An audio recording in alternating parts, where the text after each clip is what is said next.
বন্ধুরা, আমার চ্যানেলে আপনাদের সবাইকে স্বাগত।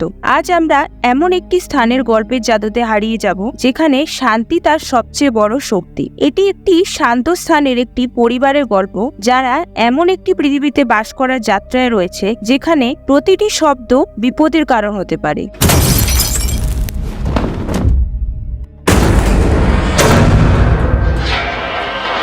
তাদের বাঁচানোর জন্য তারা প্রতিটি শব্দ মনোযোগ সহকারে শুনে নীরব থাকে, কারণ একটি ভুল তাদের শেষ করে দিতে পারে। এই নীরব জগতে শুধুমাত্র ভয় আছে।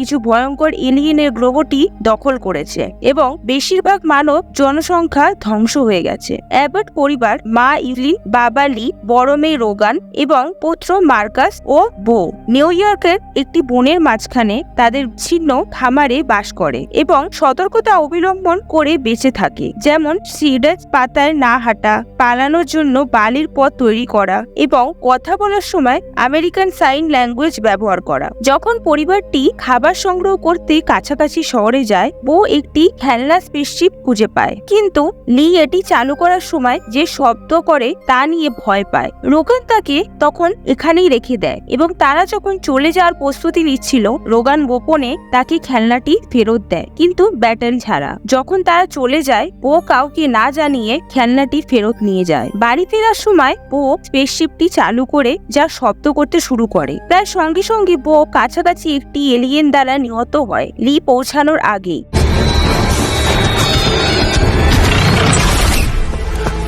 বইয়ের মৃত্যুর 1 বছরের বেশি সময় পরে পরিবারটি স্বাভাবিক অবস্থায় ফিরে আসে। ইভলিন কয়েক মাসের গর্ভবতী ছিল। মার্কাস ইয়ের সাথে মাছ ধরতে যায়। যখন রোগান বইয়ের কবর পরিদর্শন করে যখন সবাই চলে যায়, ইভলিন ব্যথা অনুভব করতে শুরু করে। সে বেসমেন্টে যায়, ব্যথার কারণে যে শব্দ করে তা কাজ করতে। সে একটি ভুল করে, সে একটি পেরেকের ওপর পা দেয় এবং একটি ফটো ফ্রেম ভেঙে যায়, যা আশেপাশের এলিয়েনদের সতর্ক করে। ব্যথায় তার অশ্রু ঝরতে থাকে। ইভলিন বেসমেন্টে প্রবেশ করে একটি সুইচ চালু করতে, যা বাড়ির আশেপাশে আগুন জ্বালায়। লাইটগুলো লাল হয়ে যায়। লাইটগুলো দেখে মার্কাস এবং লি পৌঁছায়। মার্কাস এবং লি আতশবাজি ব্যবহার করে, এলিয়েনটিকে বাড়ি থেকে বের করে দেয় এবং ইভলিন নিরাপদে তার সুজন্ম দেয়। আতশবাজি দেখে রোগান বাড়ি ফিরে আসে। লি তখন বাড়িতে ফিরে যায় এবং শিশুটি এবং ইভলিন তাদের লুকানোর জায়গা নিয়ে আসে, যা বার্নের মেঝের নিচে ছিল। শিশুটি কাঁদে। একটি এলিয়েন ইতিমধ্যেই বার্নে রয়েছে এবং শিশুটির কণ্ঠ শুনে তাকে খুঁজতে যায়। ইভলিন বার্নে জেগে ওঠে।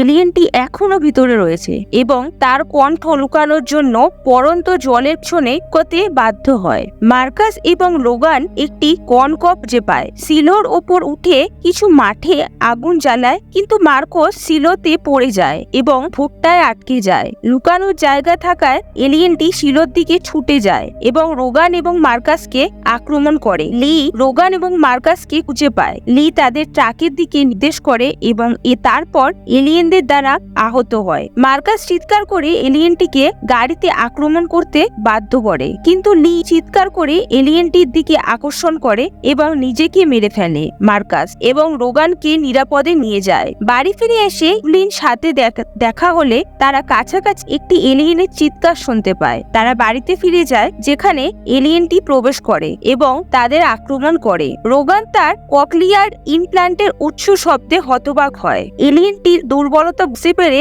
সে তার ইমপ্ল্যান্টটি সরিয়ে মাইক্রোফোনে রাখে, যা উচ্চ শব্দ বাড়ায়। এলিয়েনটি ব্যথা হয়। তারপর রোগান এটিকে গুলি করে মেরে ফেলে। আর এর সাথে সাথেই এখানে এই গল্পটি শেষ হয়। বন্ধুরা, যদি আপনারা এই গল্পটা ভালো লেগে থাকে তাহলে আমার এই ভিডিওটিকে একবার লাইক করুন, আর এরকমই ভালো ভালো গল্প পাওয়ার জন্য চ্যানেলটিকে সাবস্ক্রাইব করতে ভুলবেন না। ধন্যবাদ।